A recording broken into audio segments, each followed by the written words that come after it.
You're listening to the Make Mental Podcast. What's up, Make Mental listeners? I'm Alyssa Herman, former athlete and founder of Beyond the Athlete. If you are a former athlete too, then you know the hardest part of retiring isn't leaving behind your sport, it's losing your teammates. This is why I created The Locker Room, an online community where former athletes rebuild structure, purpose, and healthy competition, all alongside a new team who truly understands them. Make Mental listeners can join free for 30 days. Just use code MakeMental at the link below to request your spot on the roster. You know, one thing I've learned while running Make Mental is that the conversations are the easy part. It's creating content and getting it out there that takes the most time and energy. That's why I started working with C3 Socials, and honestly, they have been a lifesaver. They've been running my Instagram, TikTok, and YouTube for the past few months, and in just the last 90 days, over 350,000 people have visited my Instagram alone. But the numbers aren't even the best part. It is the time and energy that I've gotten back. Chandler, the owner, is super personable and always available. Seriously, it's crazy how hands-on she is. So if you're trying to grow your brand or just free up some headspace while getting results, check out C3 Socials. Tell them Make Mental sent you because they've helped me tremendously, and I cannot recommend them enough. Welcome to today's episode on the Make Mental Podcast. I'm your host, Caleb Munski, and we are kicking off a special two-part series with Chris Johnson, co-founder of Clear Oncology. Chris has had an incredible journey from playing Division I basketball to founding a company focused on mental health screening for cancer patients. In part one, we dive into Chris's personal story, his family's experiences with mental health and cancer, how counseling shaped his perspective, and what inspired him to integrate mental health into oncology care. In part two, we explore the professional side of his journey, the challenges of balancing personal and work life, leadership lessons, and the role of mentorship and companionship in building a mission-driven company. This series is all about the vital connection between mental and physical health and the impact thoughtful care can have on patients and professionals alike. Without further ado, let's get started with part one. Chris, thank you so much for being here. Caleb, thank you for having me. I really appreciate it. So I know a little bit about you outside of my Cliff Notes version that I just shared with our listeners. Can you tell us a little bit about yourself, who you are, what it was like growing up playing Division I basketball, and ultimately what led you to Clear Oncology? I know that's a lot to throw at you at once, but Yeah, no, definitely. It's really interesting because where I am now, I never saw this coming. Never, ever saw this coming. To give you a little bit of background about myself, grew up originally in Southern California up until the time of about junior high. Then we relocated, my mom and my brother relocated to Northern California, to San Jose, where she had an opportunity to work in Silicon Valley. So I went to high school in San Jose, ended up going to college at St. Mary's, playing basketball at St. Mary's. Our biggest rival, as many people will know that follow college basketball, we're in the same conference as Gonzaga. And so we battle it out with Gonzaga every year. And I currently live in Las Vegas, Nevada now. Spent the majority of my adult life in the San Francisco Bay Area, moved to Las Vegas back in 24, got remarried in 2017. We have a blended family with one daughter and three sons. Yeah, life has been good. Life has been good. Definitely has been. So to start with my journey, I would probably say probably goes way back that I can remember in terms of specifically around mental health, would probably come in the time when I was in high school. As I look back and start to think, how does mental health impact myself, impact our family? Unfortunately, we have a history within our family on both sides, my mom's side of the family, my father's side of the family, of substance abuse. So that's probably the first introduction to mental health. And as you and I had discussed as well, I was kind of trying to think back, was there another time in which I was impacted by mental health? I really think back to probably my sophomore year in high school, and my mom had been laid off and was out of work for probably about a 10-month span. And I remember vividly leaving in the morning to go to school in high school and knowing that she had not woken up essentially when I left, coming back home and nothing had changed. She was still in bed. And that was pretty much the routine for probably about a 5 to 6 month period. And I knew nothing. I didn't think anything of it at the time, but as I'm older now and being in the mental health space, it's really interesting because my mom was going through depression at the time, and I had no idea about it at the time. And so you start to think about and reflect on what your childhood looked like, and you ask yourself, was it normal? But then I also start to think to myself, today I don't think there really is anything that's quote unquote normal. So that was probably my first experience with mental health. As I got older and became an adult and having kids, two of our kids now suffer from mental health conditions. One suffers from anxiety, the other from ADHD. And we've had several misdiagnoses with our daughter that has really helped us try to figure out, or I shouldn't say helped us, but has really tried to help us kind of put the pieces to the puzzle together to figure out exactly which direction we need to go. So that's probably the, personal side of how we've been impacted by mental health. Yeah, I appreciate your openness and your honesty. Let's go back to when you spoke about your mom. Obviously, it's tough when your mom isn't doing well, let alone when they get laid off and you know that they provide for you. When you were that age, when you were that young, you said you didn't necessarily know that it was depression. What did you think it was then? What did it feel like to you at that time? I didn't know. I thought my mom was in a rut, and I knew something wasn't right, but I couldn't put my finger on it.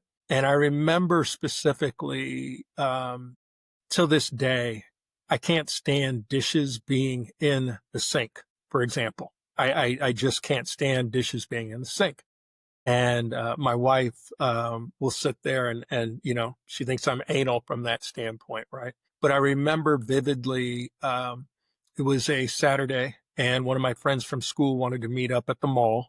And I'm dating myself by meeting up at the mall, right? That used to be the hangout spot. And so we met up at the mall, and then afterwards he wanted to come over to the house.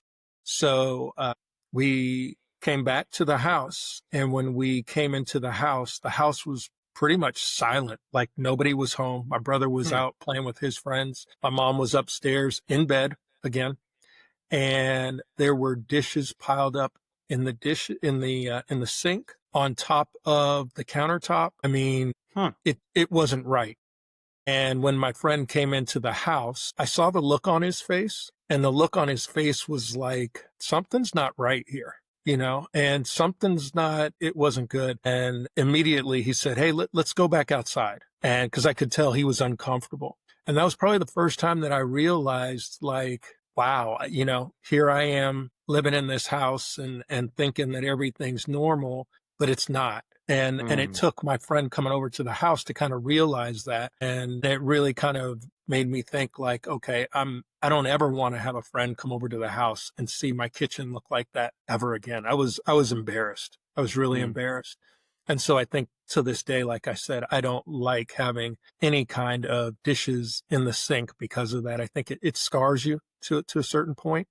That was probably the first time I realized something wasn't right with my mom. Yeah, wow. Well, you're not abnormal for thinking that dishes in the sink is a pain in the butt, because you and my girlfriend would get along. Sometimes I pile them up on purpose just to see how many I can stack on top of each other, but that never goes over well, so I learned my lesson. But it just goes to show you that there's reasons behind almost everything we do, even when we don't feel like there is, right? I mean, I'm not going to overread this and say, like, oh my gosh, the way you blow your nose has to do with something that happened when you were younger. No, but things that stress you out, things that cause anxiety, things that trigger specific emotions, and they seem ridiculous. As you said, dishes in the sink seems like something that should be fine. That's where they go before the dishwasher.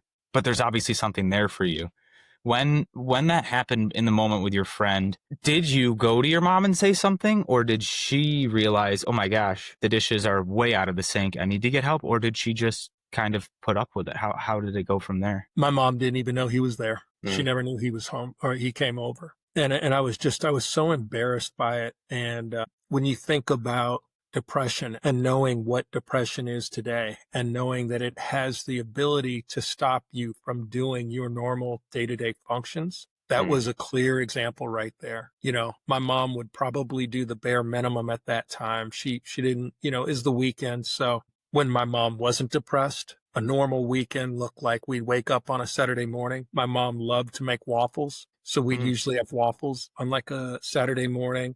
Me and my brother were out running in the streets and having fun with friends all day. And then, before it got dark out, we'd come home and mom would have dinner ready and everything was good to go. During that particular time, there was no breakfast on weekends. There was no breakfast before going to school. It was kind of, you're on your own. Dinner, she would wake up usually probably maybe around 6 p.m. in the evening, 5 or 6 p.m. And even then it was kind of like, what do you want? And we could either do fast food or we were lucky if she cooked. On Sundays, we normally always went to church during this time. She never went to go to church. And so those were things where it stops you from doing your normal day-to-day activities. It was clear to me, and as I look back now, that she was clearly in a state of depression and for a prolonged time. Yeah. When she wasn't depressed, I think that is such an important line, because sometimes people think it's like every single day you can't get out of bed, this and that, Right. which some people it can be.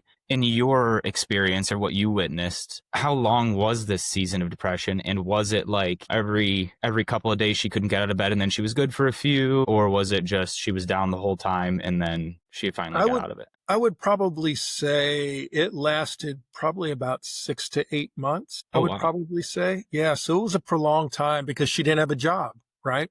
And it was only during like the holidays when family would come in town that she would get excited because family was in town and really kind of mask it, but as soon as the family left, it was right back to where she was until she got a job. And fortunately for us, my aunt didn't live too far from us, would always talk to my mom on a frequent basis. And I think my aunt was probably the one that kind of helped her get out of that rut and recommended, hey, you should be looking at these particular places for a job, that type of deal, and kind of helped her get out of that particular rut. After that, during my junior and senior year, my mom was back to normal, which was great. I do remember before us moving to Northern California, she did see a psychologist for quite some time down in Southern California. So I do believe that her not seeing anybody when we were in Northern California, meaning a counselor of some sort, probably, how would I put this, made it harder for her to get out of the rut on her own. And I think we all could always use kind of a lifeline, so to speak. And I do believe if she had been going through counseling during that particular time, that would have changed. Yeah, I agree wholeheartedly. One question I have for you, if you're willing to answer, is knowing what you know now, what would you have said to your mom if you could go back in time to help her maybe speed up the process of returning to herself? I guess I'll put it as wash the dishes in the sink so we have a visual. Yeah. I sit there and I think to myself, why didn't I start doing the dishes myself? You know what I mean? Which we ended up doing. But I think what I would have said to my mom probably would have been said, hey, Mom, it looks like you're kind of in a rut. Let's do something about it.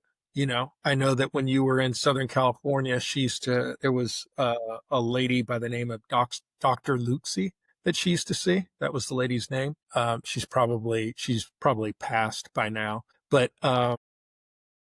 I would have said something like, I think you probably need to see somebody. I probably would have made some kind of recommendation to get her out of this rut. And my mom was an avid walker. She liked to do aerobics, things of that nature. So my mom was outgoing and free-spirited and active. Yeah. So it would have been nice to have said, hey, Mom, come on, let's go for a walk or let's do something. Let's get some activity going, because I think that definitely would have helped her. Yeah, and another key point that I appreciate is you didn't point fingers and say you need to get out of the rut. You say, I think you put it back on yourself, right?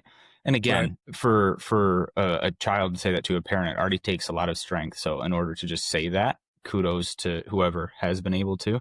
And if you haven't, similar to your circumstance, how do you not beat yourself up? How do you not say, man, I should have went and I should have done this? How have you been able to get over that? You can't.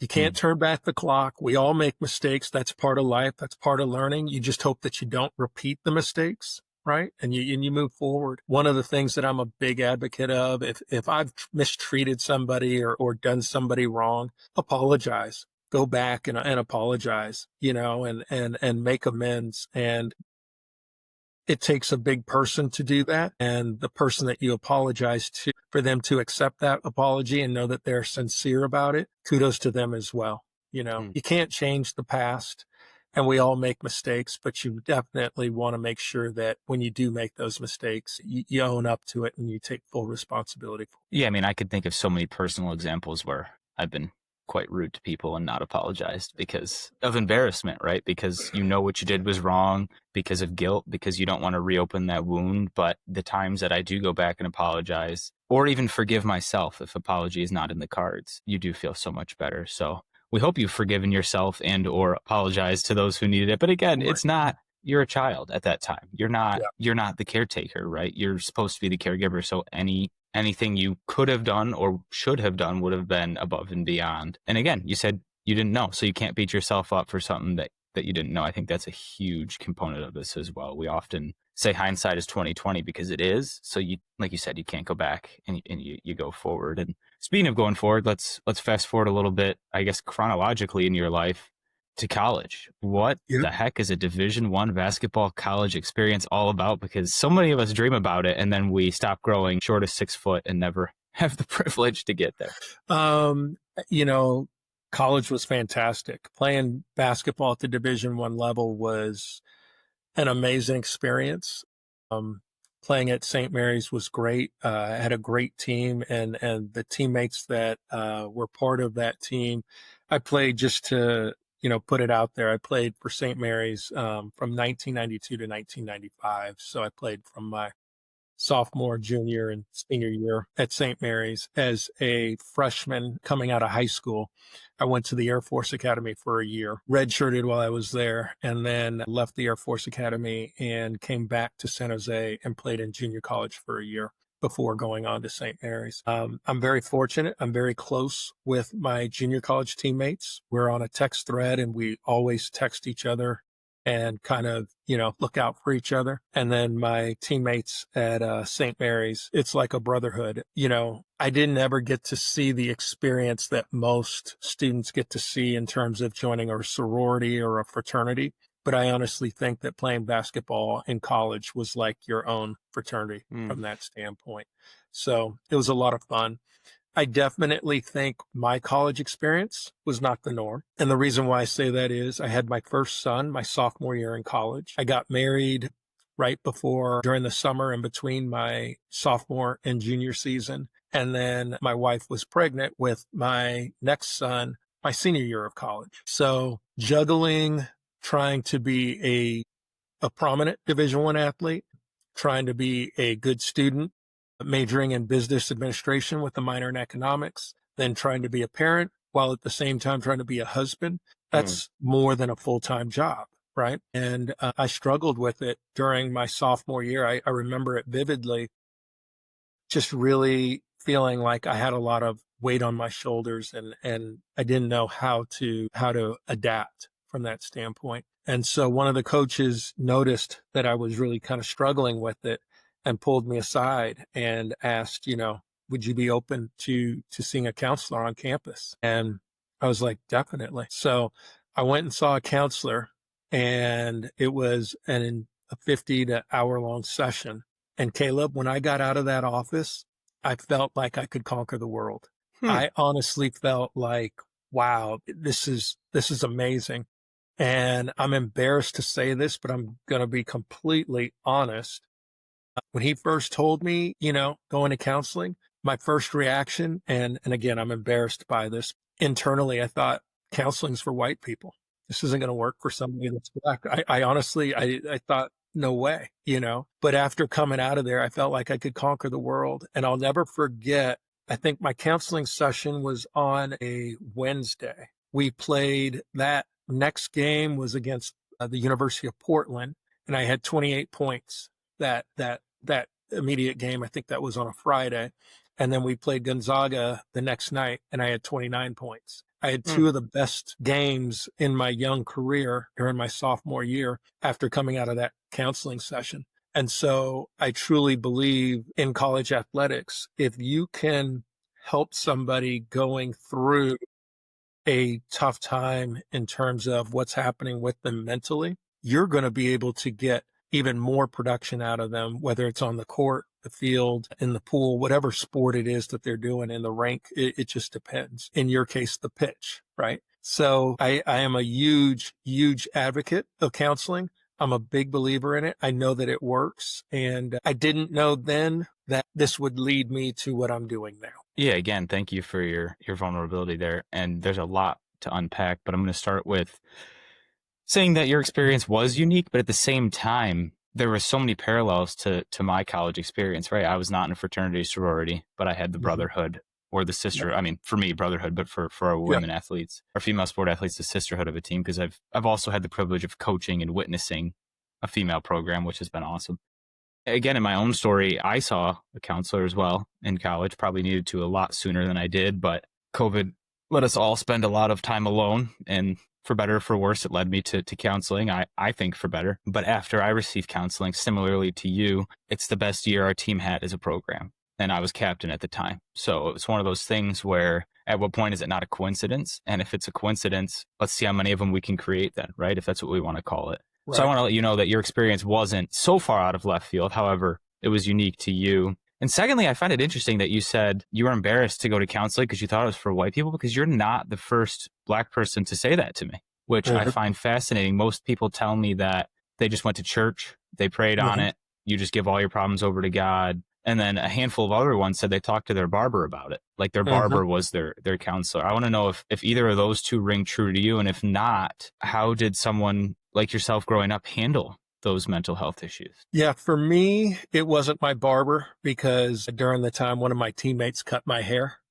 So if you guys aren't familiar with Mahershala Ali, he's an actor, but he was on our team when I was at St. Mary's, and he cut my hair. So I really didn't feel like I could talk with the guys, but when you have kids and you're married, somebody that is, 19 years of age, that's all foreign to them. The guys on the team kind of looked at me as like being for lack of a better phrase, kind of like the old man on the team, what people would probably refer to as unk these days. Right. So, yeah. So I really didn't feel like that at the time. My Sundays were not spent going to church because you practiced all week. Sunday was your day off. And so I wasn't going to church at that particular time. Although I've always had faith, I've always had conversations with the Lord. I still do till this day, but I don't attend church on a regular basis. So I think for me at that particular time, I needed somebody and I just didn't know who. And fortunately, my coach, who had been recruiting me since I was a sophomore in college, he knew me well enough to know I needed some help. And I greatly appreciate that to this day. His name's Sylvie Dominguez, and he's at University of New Orleans now as we speak, coaching. But on the other hand, as I got older, everywhere that I went in terms of from a work standpoint, I found different mentors that if I wasn't seeing a counselor, I could identify somebody that I kind of looked up to. And I was very fortunate that they took me kind of under their wing. One gentleman in particular, when I was at Johnson & Johnson, is a guy by the name of Mark Reese that really, really kind of stood by me when I was going through some tough times at work in the corporate setting. And I could talk with him, and he really put things in perspective by letting me know that your career always goes on that upward trajectory over time, right? But what you don't realize is that when you break it down, if you're looking at a 10-year period and you break it down into a month, for example, it goes up and down and up and down and up and down. It's always trending upward. But as you're going through the bumps in the road and what have you, there's times where you feel like when you're down in that trough, like, man, what's going on here? And him helping me understand that really helped me put things in perspective and let me know that, hey, it's just like the saying, tough times don't last, tough people do. And as long as you can get through those tough times, you're going to be fine. You're going to be fine. Yeah, I appreciate that visual. And it makes me laugh because as someone who spends time with numbers all day, all I can think about is the stock market and how mine was doing and how it's doing now. I panic when it goes down a little bit, but then I'm like, hold on, sit tight. It'll come back up. And if it doesn't, you don't have that much invested, so don't panic. But when you do have a lot invested and it is your own life, how do you not panic? How did you learn not to just freak out when you're down in the dumps. No, you're spot on. There was a situation at work where a counterpart of mine received a promotion, and I thought I was the one that was deserving of the promotion. And we were living in New Jersey at the time, and I immediately came home from work, and I said to my wife at the time, we're going to pack up the house and we're going to move back to California. And that would have just been the worst thing that I ever could have done. Right. And at the time, our marriage was not doing the best because my wife, being from California and moving to New Jersey, the only people she knew were people that I worked with. So while I was at work, all the people she knew were at work, and she was at home with 2 young kids, my 2 sons at the time. And so we were kind of struggling to try to make it. And she hated New Jersey at the time. And here I was leaving the office or leaving in the morning, to go to work at 7 a.m. or usually 6:30, 7 a.m. I was leaving the house, not getting home till 7 o'clock at night. It just, things weren't going too well. Fortunately, one morning I got in the day after it was announced, and I was the only one in the office. And then Mark came in, and Mark pulled me into his office. And he had that whole conversation with me. And at lunchtime, I remember I had an hour break, and I got in my car and I drove down to, nature really makes me feel at peace. I drove down to the Lamington River, for anybody that's in New Jersey that hears this, right? And I just sat by the river, and it was very calming and soothing. And I just said to myself, hey, take it all in. This is a life lesson, and stick it out. You're going to be okay. Things are going to work out. And I didn't put in a letter of resignation. We didn't pack up the house. We didn't leave. But that was my knee-jerk reaction. And I think there are a lot of people that have those types of reactions, and unfortunately will act on them before letting, calmer heads prevail. And to this day, I'm a big advocate of just staying calm and let cooler heads prevail so that you do make the right decision. Yeah, no, I very well said. And I can't remember what I was listening to. I think it was 10% Happier by Dan Harris, if you're familiar with that podcast. He was talking about anger specifically and how we identify with anger. And in that moment, the anger was real and the anger was yours and the frustration was yours. But I think he said he put a single piece of anger through a cheese grater and broke it down into a ton of different pieces, right? You could have been angry at the scenario because, like you said, you weren't getting home until 7:30 and you came back and you were tired, but you wanted to spend time with your wife. You could have been, there's a plethora of reasons you were angry. It's just that one moment that set you over the edge. Then you went to the water, to the river, and you kind of detached from that anger. The whatever nature for you allows you to detach from that anger and not say it's my anger, but just say there is anger. How do we handle it? How do I handle the anger that is present, that is not necessarily yours, even though it is? When you can do that in your brain, I think it allows you to have that calm head that you said. Definitely. For those who don't have the luxury of driving down to a river, do you know of any other methods that have worked for you specifically? Again, this is kind of a menu for people to choose from, not necessarily a to-do list. Can we add anything to their menu of mental health tools and say, I don't have access to a river. I don't have more than 10 minutes. How can I calm my head and maybe detach from this emotion that I'm feeling so I can move forward clearly? I definitely do. The first thing that I think of what makes you happy. That's the first thing that I would do. Think of what makes you happy. In a 10-minute space, that's going to be very hard to do, especially in the heat of the moment when you're upset. But really kind of detach yourself and figure out what makes you happy. Why are you in the position that you're in right now? And just kind of break it down, which is much easier said than done, right?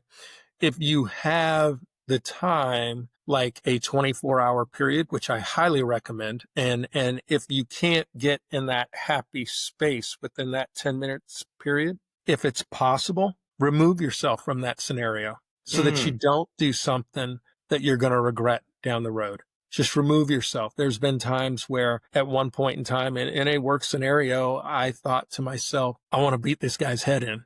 Like I really physically wanted to put my hands on somebody at work. And I called my wife and she was like, you need to come home. You need to get on a plane now. You need to get out of there.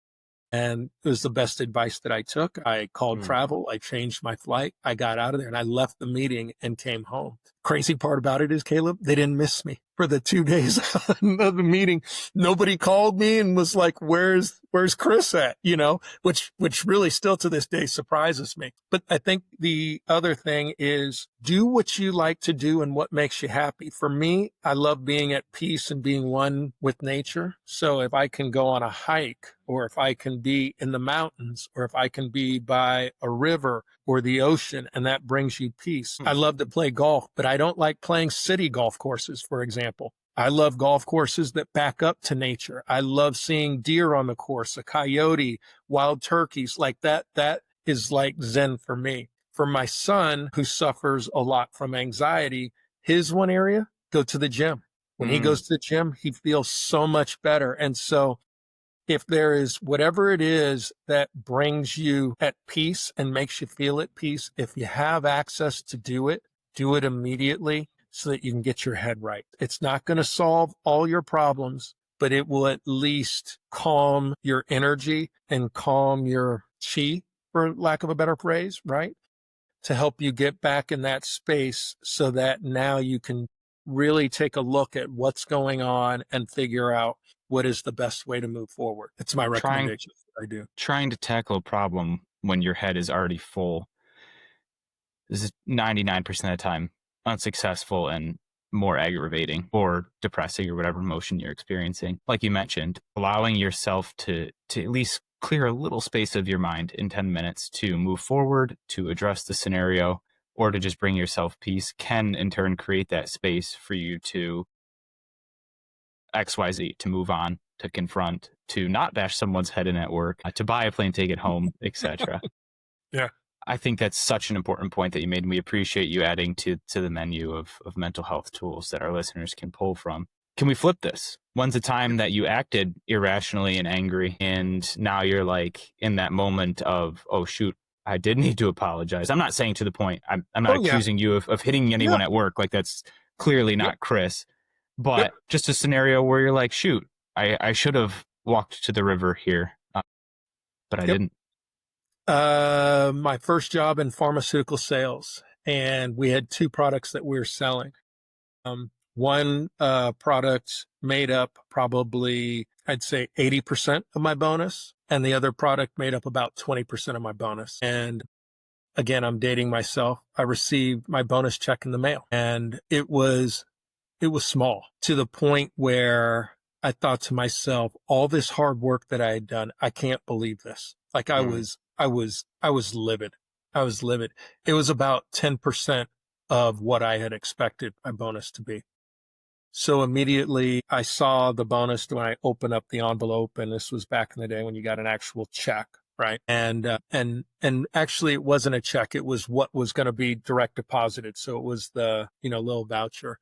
How I opened it up and I saw it, and immediately I called my boss. And when he answered the phone, I went off and told him exactly what I thought. And he just listened, and he listened. And he said to me, "Are you done yet?" And I was like, yeah. I was like, "Keith, I can't believe this."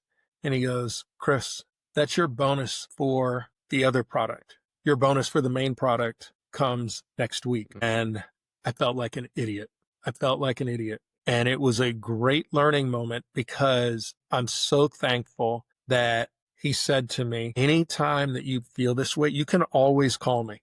I'll always take your phone call, always, walk you through whatever you need. But before you make that phone call, give yourself 24 hours. Just give yourself 24 hours. I easily, this was like a Thursday. I should have called on a Friday afterwards, after I'd kind of been more level-headed. And I apologized profusely, and he's like, "It's okay. It's okay. You're young. You're going to make mistakes." After that, I've always waited 24 hours. Whenever I've heard news that I don't like, I wait 24 hours and just kind of let calmer heads prevail. And I just think about it, sleep on it, may say some prayers. And usually by the next morning, I've got a game plan of how I'm going to move forward, and I'm much more at peace.